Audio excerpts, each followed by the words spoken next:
earpiece caught in there? Of course it is. Of course my earpiece is caught in there. What's new and exciting? Let's see. Right now I'm taking off my apron because clearly I can't do anything right now, so I'll just leave the microphone here. What happened? Yeah, it's already been explained in a previous video.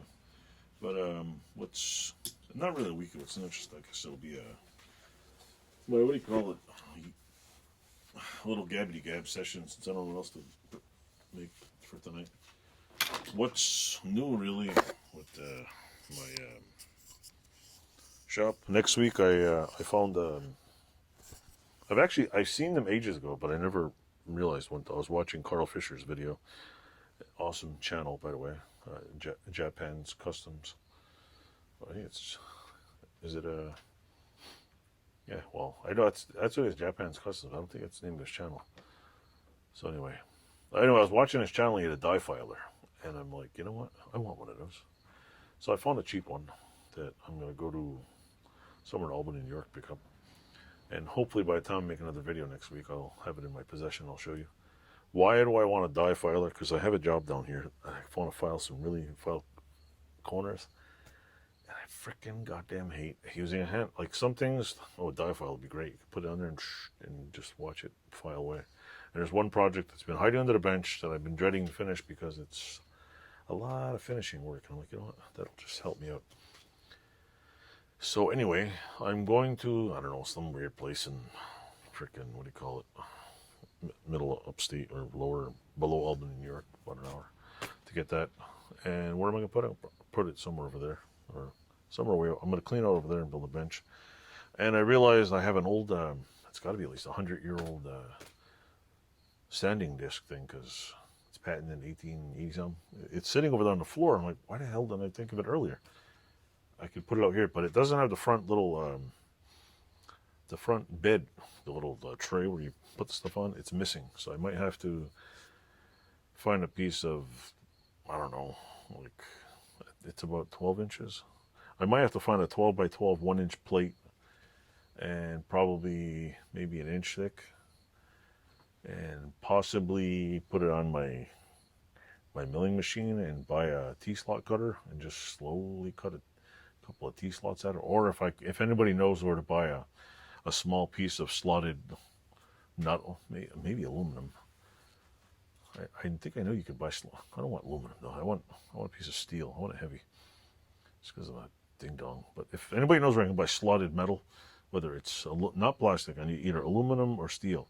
If it's steel, at least I can weld I got to make a bolt-on square thing and a thing to put nuts so you can adjust the angle. And I'll shim off the what do you call it? Shear off the end on an angle so I can tilt it down and up. It's not the bolt holes are there, but the thing is really, I checked online, I could not find any reference to where the hell that thing's made. I cannot find any pictures. I put a picture on vintagemachinery.org on it. It's sitting on there along with a few other machines. I took pictures and I put them up there just for reference. And I don't know, it's a conundrum. I probably should take it out and make a video of it and ask every single person in every single YouTube group, and on maybe even Keith Rucker might know where this was or find some. But that guy's got a lot. That's another awesome channel. And a hand tool rescue. There's another good one. I don't know where the guy finds the old machines. I think, like he said, some people send them to him. But just the old gadgets today, as I was watching his latest video, and it's just like, that is really cool. So yeah, so if you do ever see this hand tool rescue and all you other guys, awesome channels. I'm not asking for a plug or anything. I just think you got some great material out there.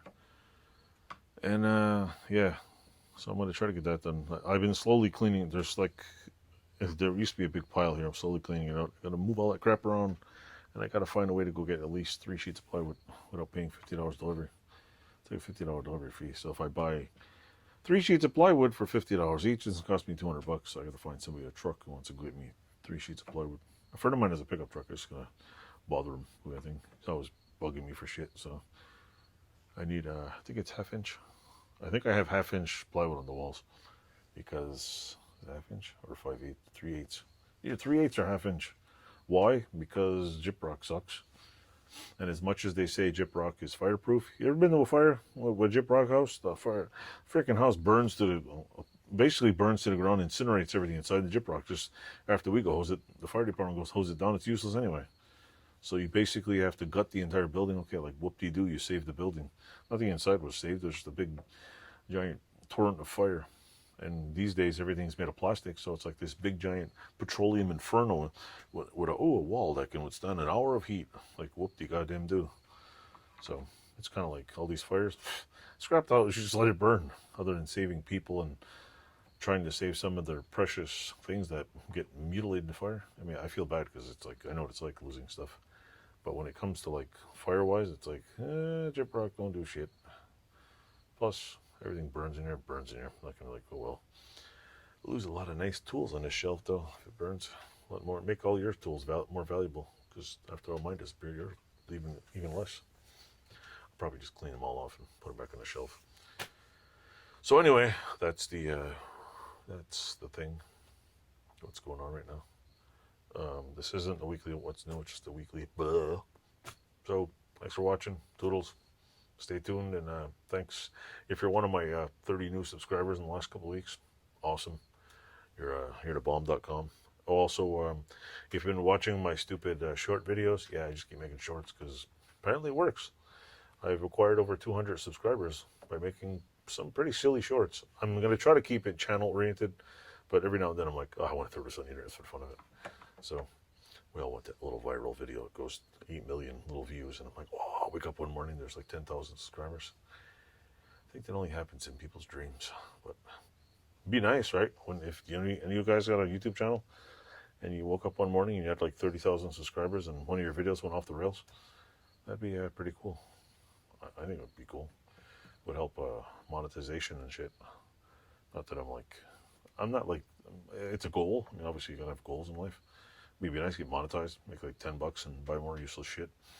But that's not really my goal. My goal is to have fun. I'm having fun. The only Patreon I have is my wallet, and if people want to send money, go right ahead. I'm still creating content. I'm sure at some point in my life I'm gonna be like, I need help. I'm drowning, whatever. But until then, nah. I'm just gonna, bore you with my content and me doing stuff. Apparently 648 people think I'm doing something cool. So thank you very much and stay tuned. Enjoy.